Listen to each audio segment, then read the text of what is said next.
talking to him about blue.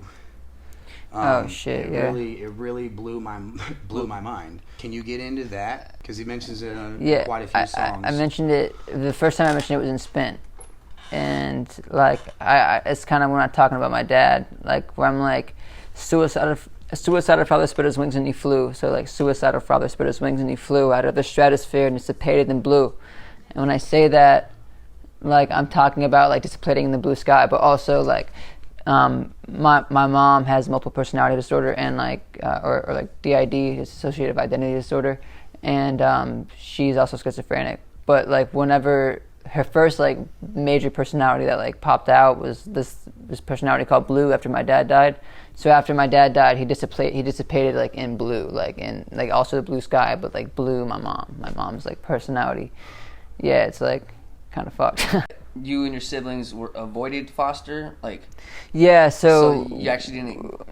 We went into the foster care system for like it had been like only like a week or something like that. Okay, so like, but we avoided it because my aunt, my great aunt, it's like my grandmother's sister, kind of like took us in, but like that kind of started like the whole standpoint of like people that took us in and then.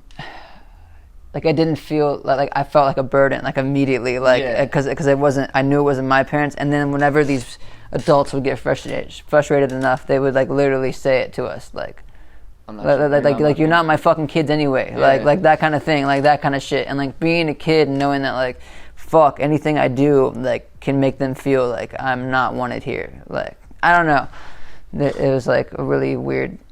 And like I still have that problem to this day, like with acceptance, and like I don't know how to explain it. It's really bad, but yeah, I'm working through my shit though. I know my shit. Like I'm still learning.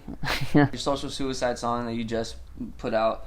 Can you explain the situation of the relationship behind that? Social suicide. So basically, I was in this relationship for about 3 years, and I was with this girl. And at first, at the beginning of the relationship, she had this YouTube channel that had like 1,000 subscribers.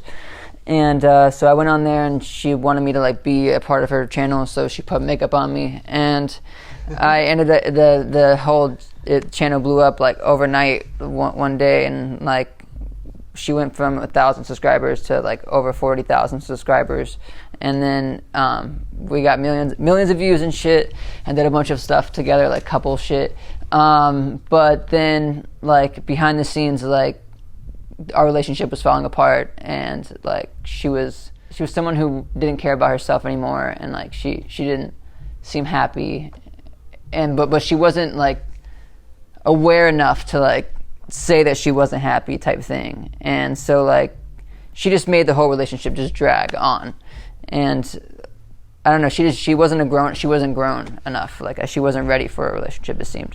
So yeah, so she fronted, basically changed to who she was and everything. So from there, I kind of I had a choice, which was like, should I, because I got a lot of followers from it, so like I had a choice, like should I break up with her, and if I do, I have my life that I built around her.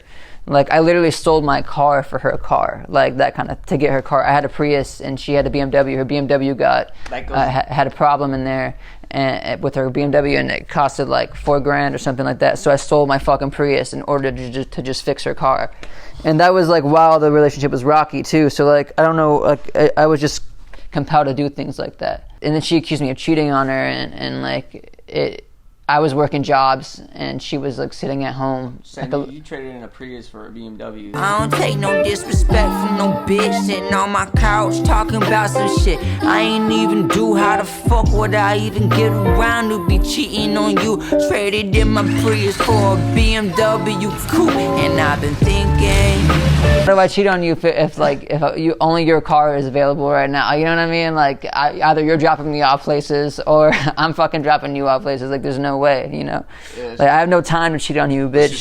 She was accusing you of cheating and everything? Yeah, it was a bunch of shit, and it's just like, it's because I was working so much, and like I was losing so much weight though. I lost like all the muscle that I had. I lost everything. I'm gonna be putting some of those photos up. This fool was like a model on his Instagram, bro. Yeah, I was pretty yoked. I mean, like I'm like kind of not really now, but Yeah, it was you. But yeah, so basically through that, I had a choice. I had to make a social suicide choice. Like where socially I committed suicide, and I felt like breaking up with her was just more than just breaking up with her. It was breaking up with my social network, like what everybody wanted. Because like behind the scenes, there were thousands of people going, "You guys are the best couple. You guys are the best," like, you know, and they didn't know like how do you like take yourself through that? How do you talk about that? You know. So, and I knew that I was going to be the asshole because I'm the guy, right? Like I'm going to be the guy who breaks her heart, and she's going to go rant about me on YouTube. But like, it's whatever. And at the end of the relationship, I felt like I took it in a way of like I couldn't even feel like could be around girls or whatever. But she went straight to like fucking with one of my friends. So yeah. But it wasn't one of your friends then. Yeah, I know. Yeah. For real. Someone I thought would be there by my side, you know. For the record, I mean, I've been told by Wonderland, but for the record and everybody out there, auto-tune? No. No auto-tune. Factual. Reverb. Factual. All right.